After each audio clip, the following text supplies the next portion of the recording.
Okay, so you're through hiking the Appalachian Trail, or that's your plans, that's your goals, and that's awesome. Um, I'm sure you have reasons, and they're yours. They probably weren't the same as mine.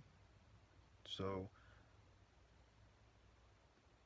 really, the only advice I could ever give another through hiker is hike your own hike.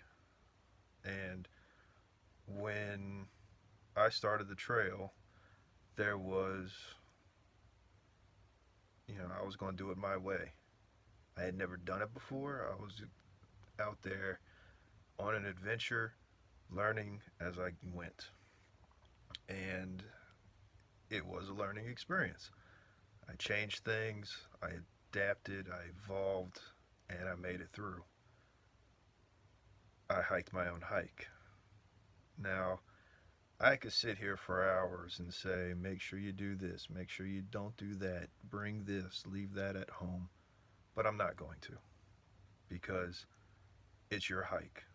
What worked for me may or may not work for you, vice versa. I will give you some warnings though, in regards to trail families, because that's where I had one of my biggest problems on the Appalachian Trail. Now, trail families are great. They really are. It's great to have a sense of security and community when you're just out there in the woods. Now, if you don't want that, great. Don't be part of a trail family. Hike your own hike. But be careful that you don't get wrapped up and pulled into other people's agendas and schedules and timelines and end up doing things with your trail family to where, you know, you're not hiking your own hike.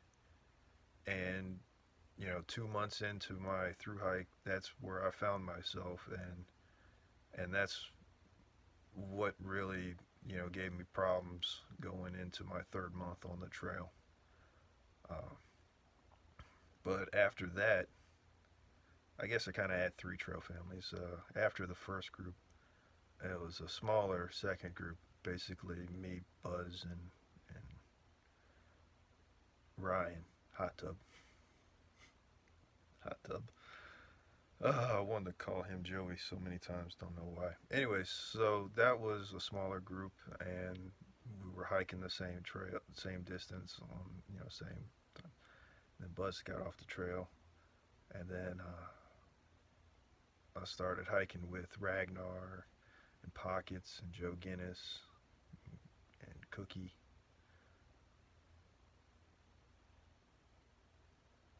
there towards the end. Um, Not Cookie, Coffee Kid, Cookie, Coffee Kid, right there towards the end. And like I said, it's great to have a group of people because somebody's phone might work when you need to make a phone call when the other three people's doesn't. Uh, and I didn't mind their company. They were great people to be around with. You'll find great people on the Appalachian Trail, and you'll find some people you don't care to hang around and don't. But hey, hike your own hike. So that's a warning I'll give you about trail families, and they can be great or they can be what ultimately wrecks your through hike. Now, a through hike, how I see it, is you start at one end and you go all the way through. That's how I see it. If you're a flip flopper or a section hiker that is, doing pieces of the trail as you can, more power to you. Hike your own hike. So don't let anyone tell you, you're not a through hiker if you did it this way or that way or just not the way they did it. Uh, I mean, I got the little information certificate in. I did my 2,000 miles. I through hiked the Appalachian Trail in 2017 from Springer to Katahdin, northbound. and that's in the books. So, um, any other advice or warnings I could give you? Everybody's starting this year. They've done their gear shakedowns. That's awesome. I mean, when I lived here in southern Louisiana, I slept out in my tent a few times, but it was nothing like sleeping in the mountains. I got rid of my bed in my room and slept on the floor for a couple months before my Appalachian Trail. Did that help? Possibly. We'll never know. I know eventually it was when I lost some weight, it was a little uncomfortable to sleep on the ground, so that's why I switched into a hammock halfway through the trail. So, your preparation is great if you did it. If you didn't do it, hey, get out there and see what happens.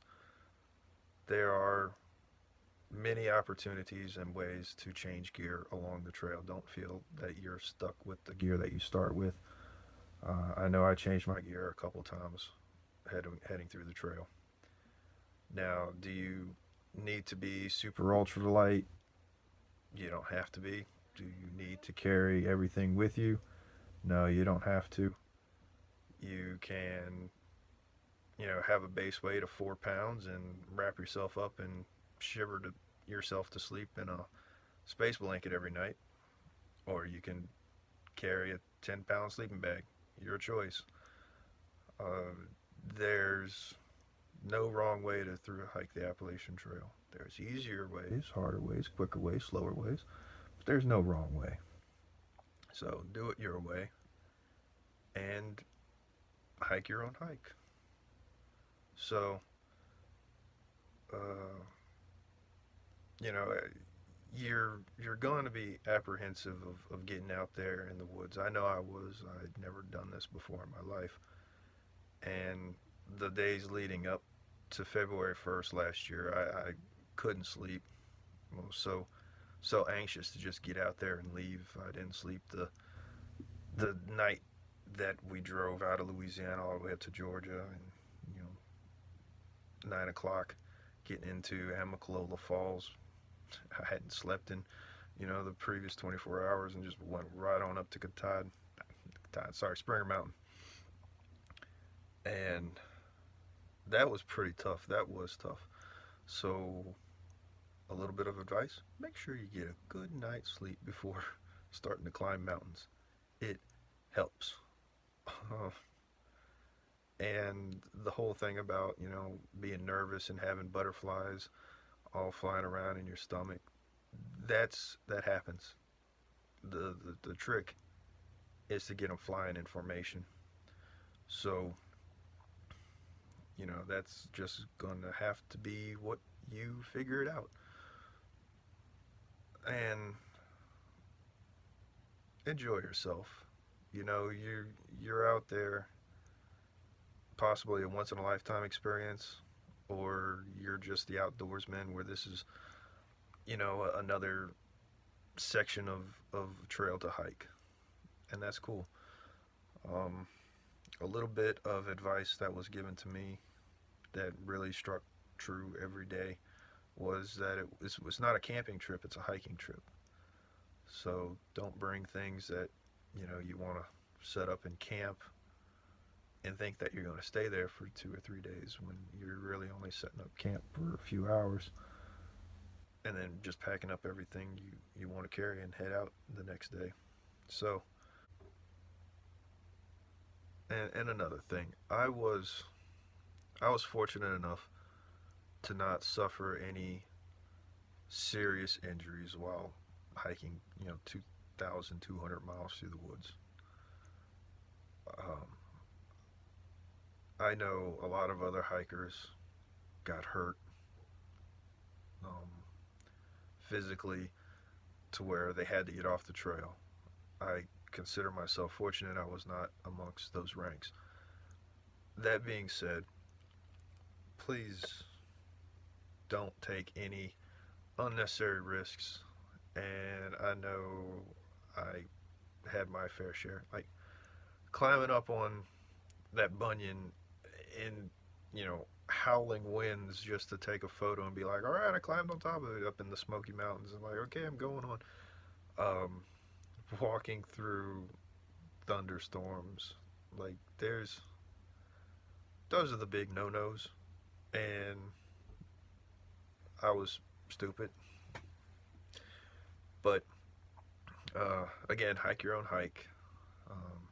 It could be something as easy as a slip and a fall on a wet leaf, and you hurt an arm or a knee, and then it's over. So just you know deal with it. If that does take you off the trail, then I mean you still hiked the Appalachian Trail before you couldn't. So that's still a great achievement. Also, um, you know, go as fast or as slow as you want. If you want to do a speed record, who am I to stop you? If you want to do the four-state challenge, that's up to you. I mean, I'll tell you, you'll miss some amazing scenery hiking, into the night and into the morning. But you know, hike your own hike. You do it how you want to do it. So, um, and I think in all my other videos, I talked about pros and cons of doing it this way or doing it that way. So I won't try to repeat myself over and over. Though I keep saying hike your own hike. So do it how you want to do it. If you want to, yeah, just do it. And if I could do it again, there are things I would do differently. There are.